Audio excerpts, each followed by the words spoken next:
Hello everyone, CST पर आपका स्वागत है। फ्रेंड्स, आज हमारा 1000 एमसीक्यू सीरीज का लेक्चर नंबर 22 है, जिसमें हम कुछ 20 क्वेश्चन डिस्कस करेंगे। तो चलिए दोस्तों, स्टार्ट करते हैं आज का session. Question number 261, the decision of Garner versus Murray case was given in. Dissolution में कि एक पार्टनर अगर इंसॉल्वेंट हो गया है तो उस सिचुएशन में क्या ट्रीटमेंट की जाएगी, इस सिचुएशन के कंसर्न में गार्नियर वर्सेस मुर्रे का केस है, जो कि 1904 में आया था। यानी कि इसके ऊपर डिसीजन 1904 में दिया गया था। यानी कि option number A is the right answer. क्या डिसीजन दिया गया था इसमें डिसीजन ये दिया गया था कि अगर एक पार्टनर इंसॉल्वेंट हो जाता है और फर्म डिसॉल्व हो रही है तो उसका लॉस का शेयर जो है रिमेनिंग पार्टनर यानी कि जो सॉल्वेंट पार्टनर है वो अपने प्रॉफिट शेयरिंग रेशो में घर से लेके आएंगे। ये था गार्नियर वर्सेस मुर्रे का केस, जो कि कब आया था? 1904 में। किससे रिलेटेड है ये? डिसोल्यूशन ऑफ पार्टनरशिप फर्म से रिलेटेड। क्लियर है? Now moving on the next question, question number 262। Which of the following is the result of admission of a new partner? Admission of a new partner से क्या होता है? Dissolution of partnership, dissolution of old partnership from both A and B, neither A or B nor B. ठीक है, neither A nor B. तो क्या होगा? Admission से क्या होता है? Dissolution of partnership. Option number A is the right answer. देखिए, admission of a new partner, retirement of a partner, death of a partner, तीनों सिचुएशन में क्या होता है? Dissolution of partnership. और डिसोल्यूशन ऑफ पार्टनरशिप फॉर्म क्या कब होता है? या तो पार्टनरशिप एट विल है, यानी कि इच्छा अनुसार पार्टनरशिप की गई है तो कोई भी उसको डिसॉल्व करने के लिए अपील कर सकता है, या फिर कोर्ट को लगता है कि जो पार्टनरशिप फर्म में कोई इलीगल बिजनेस कर रही है तो वो ऑर्डर दे सकती है। सारे के सारे पार्टनर जो है इंसॉल्वेंट हो गए हैं, दिवालिया हो गए हैं, तो उस सिचुएशन में भी पार्टनरशिप फर्म जो है खत्म हो जाती है। लेकिन एडमिशन, रिटायरमेंट और डेथ के टाइम पे सिर्फ पार्टनरशिप डिसॉल्व होती है, यानी कि फर्म चलती रहती है, सिर्फ पार्टनरशिप में चेंज आ जाता है।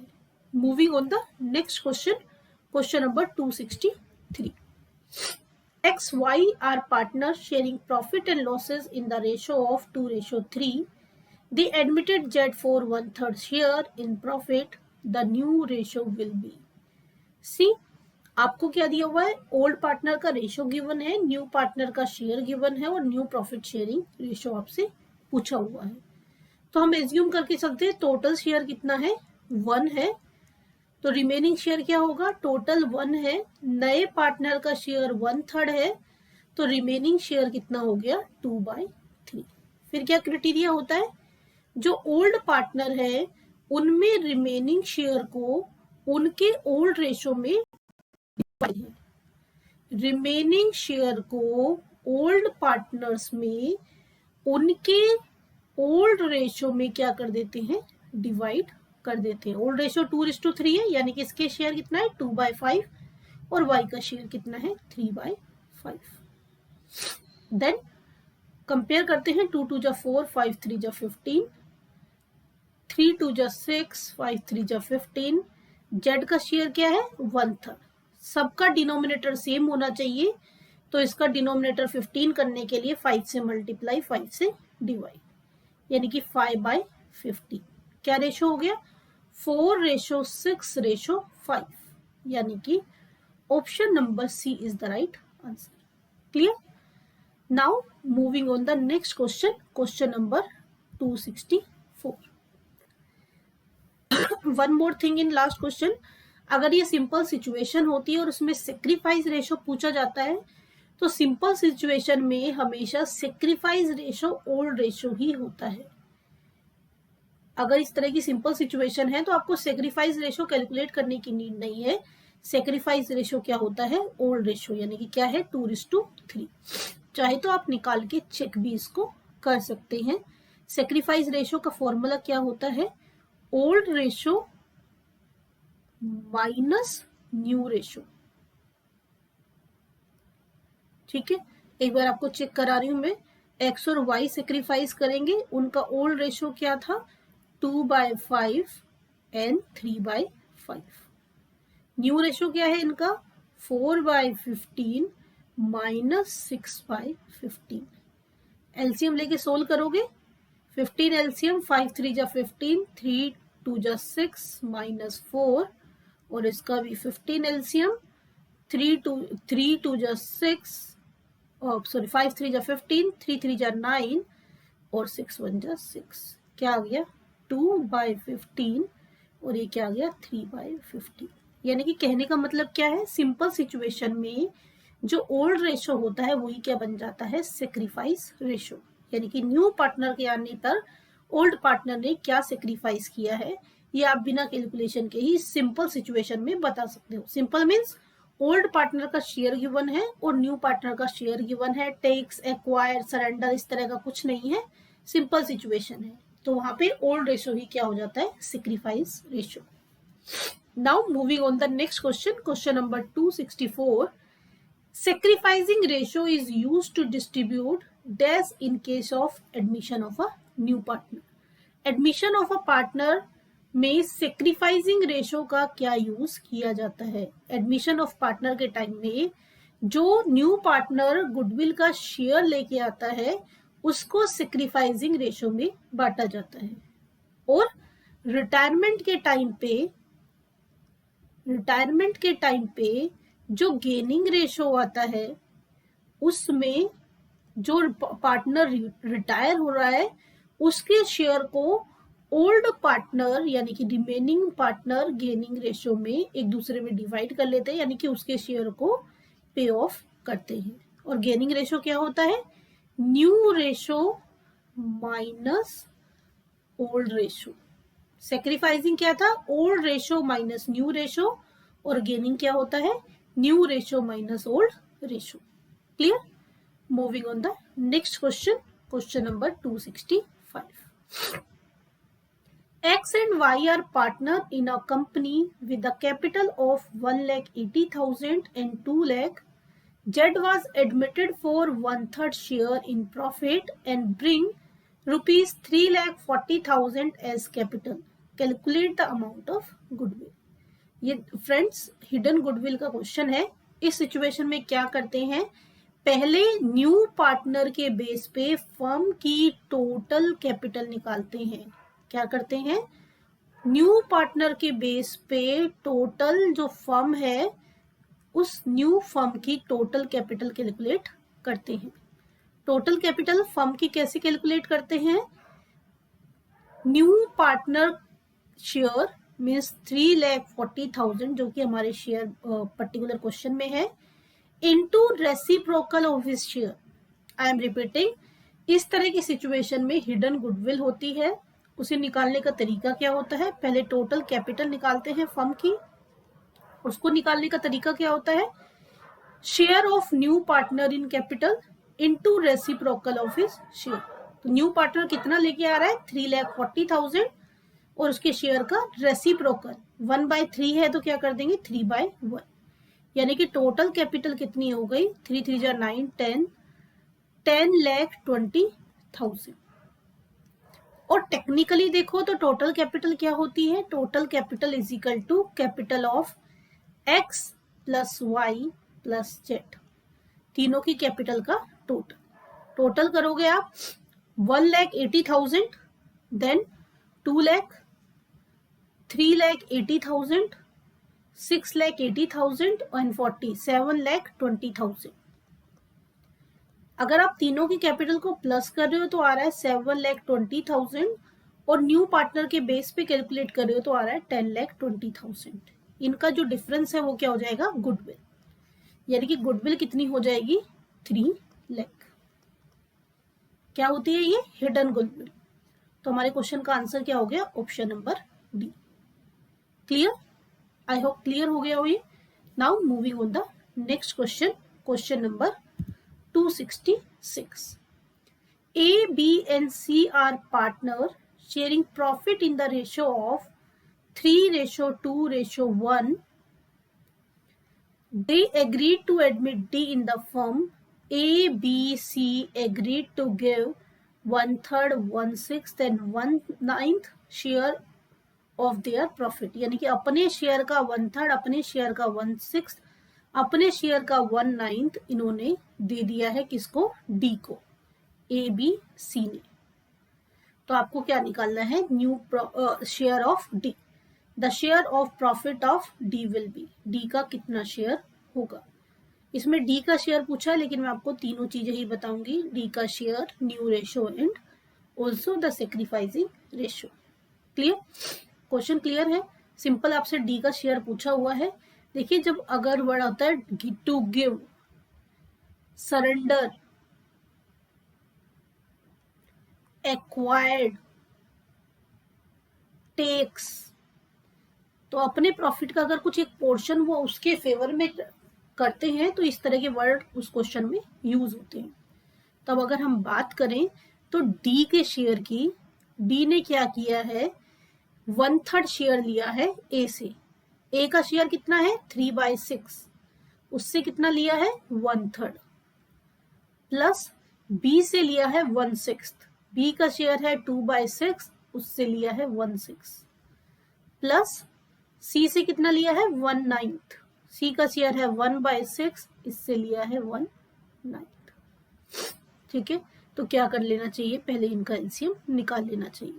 3 से 3 कैंसिल, ये बचा 1/6, 2 3 जा 6, ये बचा आपका 1/18 प्लस 54। ठीक है, एलसीएम लेके सोल्व कर दीजिए इसको। क्या एलसीएम आ जाएगा? 54।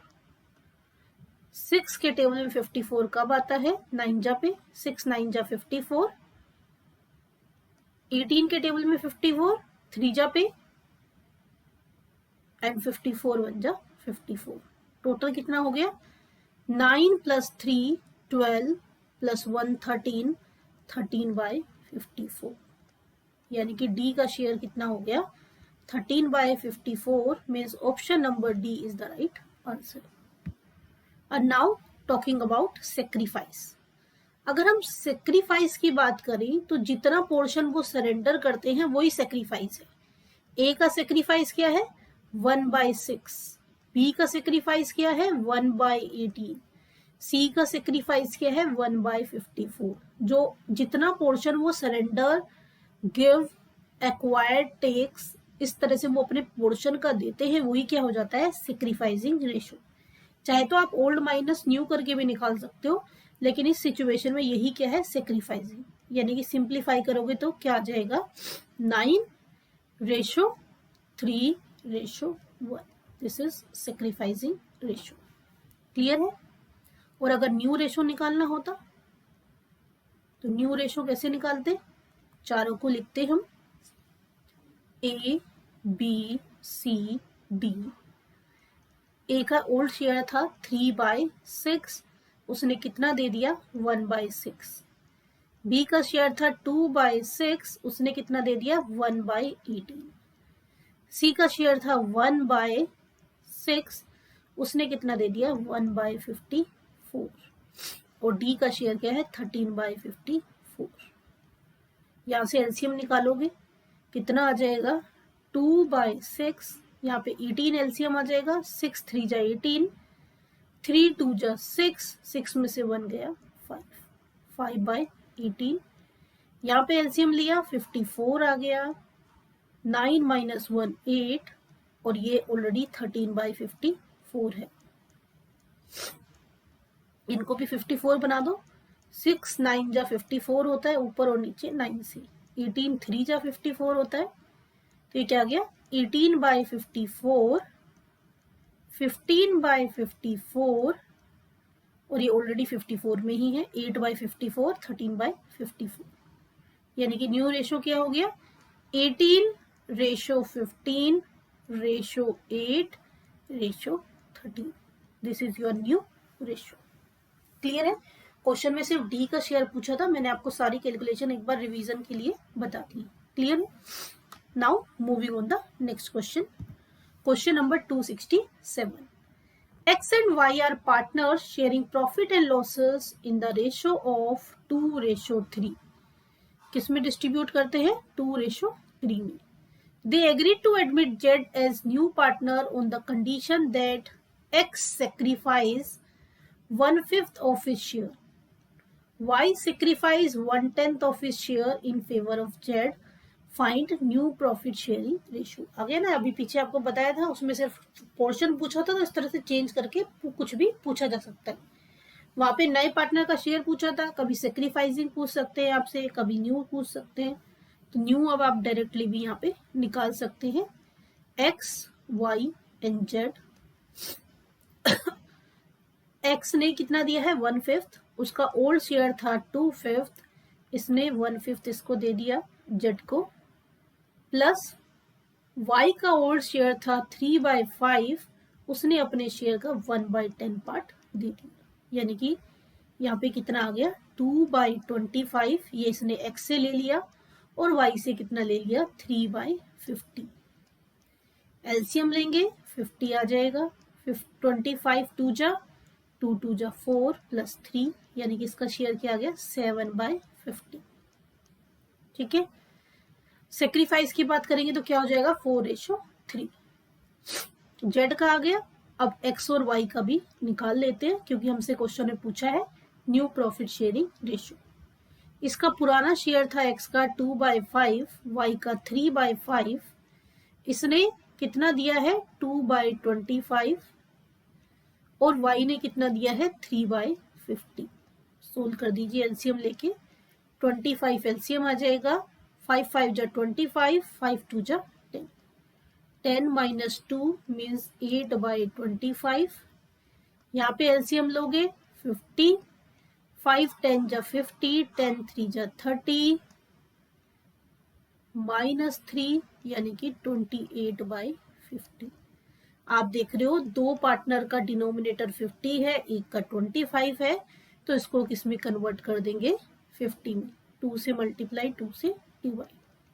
8 2 जा 16, 25 2 जा 50, सब सेम हो गए. यानी कि क्या आ गया आपके पास? क्लियर है इतना? ये 25 हो गया था, ये कैलकुलेशन क्लियर है. 5 5 जा 25 और ये 2 1 जा 2, देन 3 1 जा 3, 5 10 जा 10 5 जा 50. एलसीएम लिया तो ये आ गया आपका 50 आ गया था. 2 2 जा 4, 3 1 जा 3, 7/10. यानी कि आंसर क्या आ गया आपका? 16:28:7. 16:28:7. कोई भी नहीं है इनमें से, यानी कि none of these. Option number D is the right answer. Clear? ठीक है. Moving on the next question. Question number 268. In partnership firm new partner is admitted. Partnership firm में न्यू पार्टनर को कब एडमिट किया जा सकता है? With the consent of more than 50% partner, with the consent of old partner, with the consent of one partner, either B और C. C, partnership firm में new partner को सभी पार्टनर्स के कंसेंट से ही एडमिट किया जा सकता है. सपोज पार्टनरशिप फर्म में 30 पार्टनर्स है और 29 पार्टनर किसी पार्टनर को एडमिट करने के लिए एग्री है, और एक पार्टनर जो है मना कर देता है, वो एग्री नहीं होता, तो उस पार्टनर को पार्टनरशिप फर्म में एडमिट नहीं किया जा सकता. यानी कि न्यू पार्टनर लाने के लिए सबका कंसेंट क्या है? जरूरी है. पार्टनरशिप फर्म में कितने पार्टनर्स होते हैं? एज पर कंपनीज एक्ट 2013 पार्टनरशिप फर्म में मैक्सिमम 100 पार्टनर्स हो सकते हैं. मिनिमम तो आप सबको पता ही है 2 और मैक्सिमम 100. बट कंपनीज एक्ट के कुछ 2014 में स्पेशल प्रोविजन आए थे, उसके अकॉर्डिंग पार्टनरशिप में मैक्सिमम नंबर ऑफ पार्टनर कितने हो सकते हैं? 50. यानी कि अगर कंपनीज एक्ट 2013 लिखा है तो आप 100 मैक्सिमम पार्टनर लिखोगे. अगर कुछ नहीं लिखा या 2014 लिखा है तो आप 50 लिखोगे. यानी कि अगर कुछ भी मेंशन नहीं है तो हम लेटेस्ट को हमेशा उसमें मेंशन करते हैं, तो वहां पे आप मैक्सिमम नंबर ऑफ पार्टनर कितने लिखेंगे? 50. Clear? Now moving on the next question. Question number 269. At the time of dissolution, all the assets of a firm are transferred to realization account. Dissolution के time पे सारी की सारी asset को realisation account में transfer करते हैं, market value पर, बुक वैल्यू पर, कॉस्ट वैल्यू पर, बेल वैल्यू पर। किस पे होती है? बुक वैल्यू पर। जो भी बुक में उनकी वैल्यू होती है उसी वैल्यू को क्या कर देते हैं हम? रियलाइजेशन में ट्रांसफर कर देते हैं। और रियलाइजेशन कैसा अकाउंट है? रियलाइजेशन नॉमिनल अकाउंट होता है। ठीक है, रीवैल्यूएशन, रियलाइजेशन ये नॉमिनल अकाउंट है क्योंकि स्पेसिफिक पर्पस के लिए इनको ओपन किया जाता है और काम पूरा होने के बाद ये क्लोज हो जाती है। Clear? Now moving on the next question, question number 270।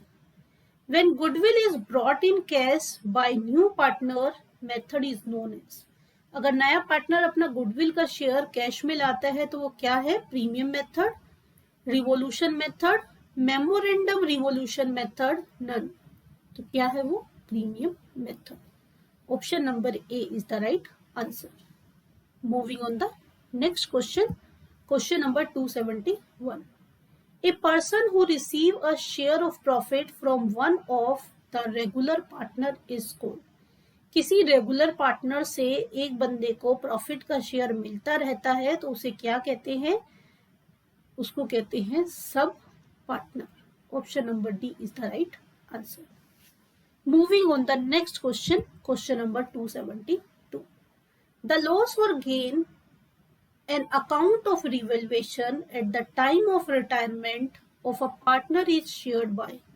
अगर लॉस या गेन हो रहा है और सिचुएशन रिटायरमेंट की है तो लॉस और गेन को कौन शेयर करेंगे? ऑल पार्टनर, सारे के सारे जितने भी पार्टनर है, ऑल पार्टनर, और you can say old partner. सारे के सारे पार्टनर जो हैं, कई बार ओल्ड वर्ड भी लिखा सकता है, सारे के सारे पार्टनर शेयर करेंगे। ठीक है, और अगर एडमिशन की बात हो रही है तो एडमिशन में सिर्फ ओल्ड। ठीक है, moving on the next question, question number 273। If the remaining partner want to continue the business after the retirement of a partner in new partnership agreement. अगर रिटायरमेंट होने के बाद किसी पार्टनर की बचे हुए पार्टनर कंटिन्यू करना चाहते हैं पार्टनरशिप बिजनेस को, तो वहां पे पार्टनरशिप एक्ट नेसेसरी है, नॉट नेसेसरी है, ऑप्शनल है, या फिर none of the above. Partnership agreement necessary है। देखिए, आप सेम कंडीशन के साथ कंटिन्यू कर सकते हैं, लेकिन फॉर्मली चीजों को चलाने के लिए जरूरी है कि अगर ओल्ड पार्टनर गया है तो उसमें थोड़ा सा अमेंडमेंट आप कर लें। यानी कि अगर रेंडमली क्वेश्चन आपसे इस तरह से पूछा जाए जिसमें कुछ मेंशन ना हो तो वहां पे आप कहेंगे नेसेसरी। पार्टनरशिप एग्रीमेंट में चेंज करना जरूरी है, क्योंकि जो हम सारी एडजस्टमेंट करते हैं, जैसे कि आपने new profit sharing ratio and all सारी चीजें सीखी हैं, गुडविल की ट्रीटमेंट, ये तो एक चीज है, वे है कैलकुलेशन करने का। लेकिन आप सब कुछ करने के बाद अगर नया एग्रीमेंट बना लेते हो तो फ्यूचर के जो भी इशू क्रिएट होते हैं, डिस्प्यूट क्रिएट होते हैं, उनको सॉर्ट आउट करने में इजी रहता है। Now moving on the next question, question number 274। Revaluation account is operated to find out gain or loss in the following situation except। Revaluation account open किया जाता है सारी सिचुएशन में से except admission of partner, retirement of partner, death of partner, dissolution of partner. देखिए, तीन situation में, यानी कि एडमिशन, रिटायरमेंट और डेथ की सिचुएशन में रिवैल्यूएशन अकाउंट बनाते हैं, और डिसोल्यूशन की सिचुएशन में क्या बनाते हैं? Realisation account. ठीक है, तो क्या आंसर हो जाएगा? Option number D is the right answer. Admission, retirement and death में रिवैल्यूएशन और डिसोल्यूशन की सिचुएशन में रियलाइजेशन अकाउंट बनता है। Moving on the next question, question number 275। In the revaluation account a decrease in the value of plant and machinery. Revaluation account में अगर plant and machinery की value कम हो गई तो उसे कहाँ दिखाएंगे? Appear on the debit side, appear on the credit side, appear on the debit side of goodwill account, does not appear at all. अगर एसेट की वैल्यू कम होती है तो वो कहाँ आती है? Debit side. सी क्या फंडा होता है, एसेट्स के लिए फंडा होता है। अगर एसेट की वैल्यू क्या होती है, डिक्रीज, तो वो क्या आता है, रीवैल्यूएशन के डेबिट साइड। अगर एसेट की वैल्यू इंक्रीज होती है तो वो प्रॉफिट होता है, रीवैल्यूएशन के क्रेडिट साइड। सिमिलरली अगर लायबिलिटी है और लायबिलिटी के लिए क्या फंडा होता है, लायबिलिटी इंक्रीज हुई है तो डेबिट साइड, लायबिलिटी डिक्रीज हुई है तो एडवांटेज होता है, गेन होता है, क्रेडिट साइड। एक्सपेंसेस और लॉसेस में सेम फंडा होता है, कोई एक्सपेंस या लॉस अगर इंक्रीज हुआ है तो डेबिट साइड, डिक्रीज हुआ है तो क्रेडिट साइड। क्लियर? तो ये चीज अगर आपको पता है तो सिचुएशन कुछ भी आपको गिवन हो, इजिली आप क्वेश्चन सोल्व कर देंगे। Clear? Now moving on the next question, question number 276। At the time of admission of a partner, general reserve is, admission of partner के टाइम पे जनरल रिजर्व को कैसे ट्रीट करते हैं, debited to old partner, credited to capital of old partner, allowed to remain in balance sheet, debited to current account.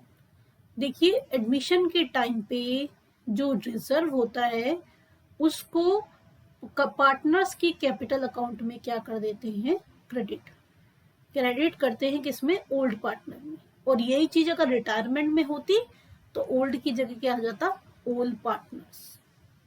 Clear है difference? अगर admission है तो ओल्ड पार्टनर के अकाउंट में क्रेडिट करते हैं ओल्ड रेशो में, और अगर रिटायरमेंट है तो ओल्ड पार्टनर के अकाउंट में क्रेडिट करते हैं, किसमें, ओल्ड रेशो।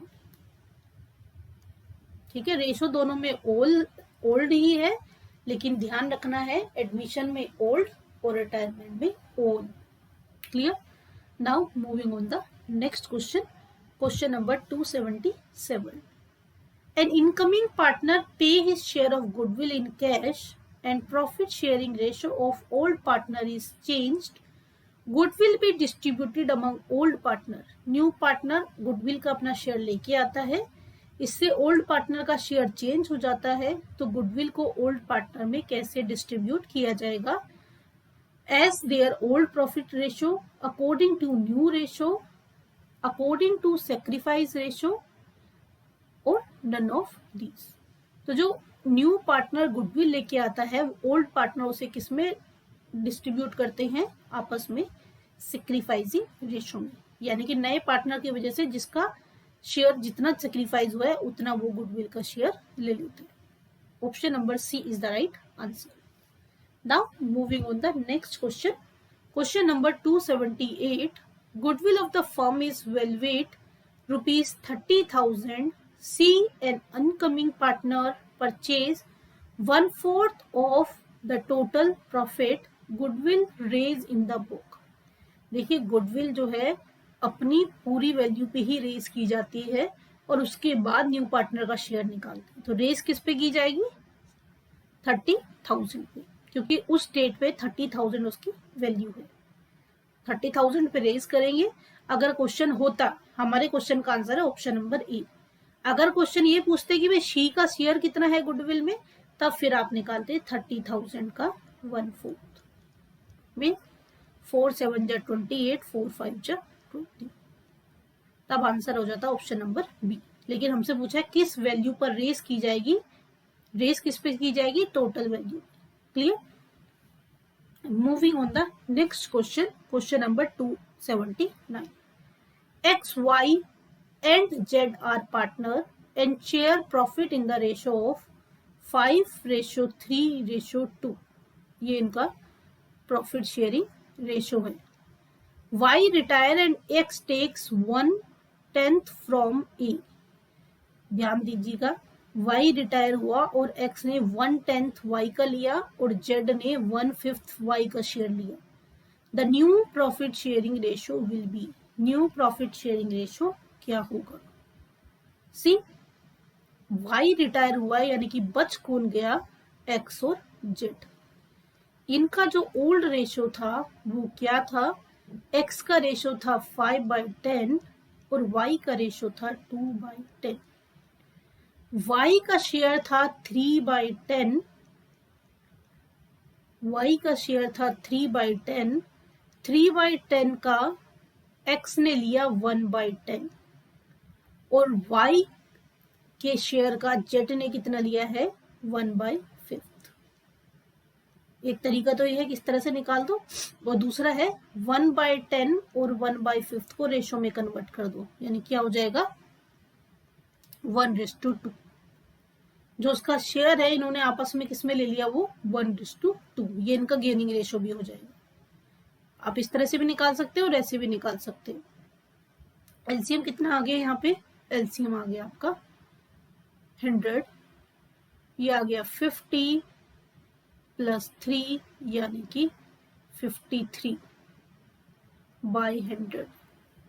और यहाँ पे अगर हम बात करें तो एलसीएम कितना आ गया 50, 10 5 जा 50, 5 2 जा 10 + 3 13/50।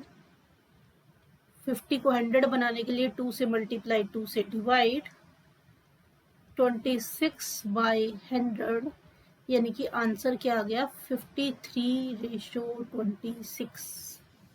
ध्यान से लिखिए 53:26। आई एम रिपीटिंग, क्या कह रहा है y retire and x takes 1/10 from A, यानी कि जो उसका शेयर था 3/10, उसका शेयर का 3/10 का 1/10 x ने ले लिया। ठीक है, 1/10 x ने ले लिया तो कितना ले लिया उसने 3/100। एलसीएम लोगे 100 का एलसीएम 100, क्लियर है ना ये चीजें। तो ये तो आपकी कैलकुलेशन आप कैसे कैलकुलेट करते हैं, यानी कि रेशो आ गया 53:26। ठीक है, वो क्लियर। अब यहाँ पे ऑप्शन में आई थिंक मैंने लिखा नहीं, लिखते लिखते रह गया, ये है 53 और ये है 26। Option number C is the right answer. Clear.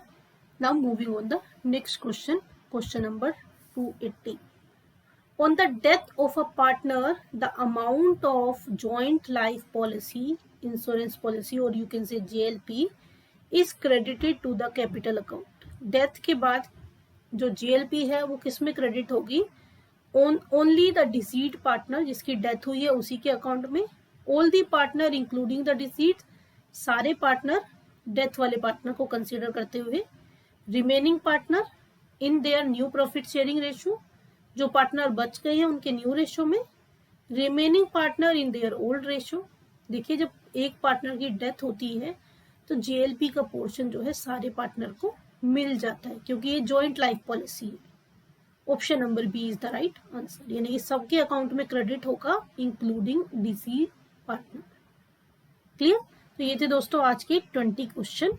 Session पसंद आया हो तो सेशन को लाइक कीजिए, अपने दोस्तों के साथ शेयर कीजिए। अभी तक आपने हमारा चैनल सब्सक्राइब ना किया हो तो हमारे चैनल को सब्सक्राइब कीजिए और नोटिफिकेशन के लिए बेल आइकन को प्रेस कीजिए। मिलते हैं दोस्तों नेक्स्ट सेशन में, तब तक के लिए बाय बाय, टेक केयर।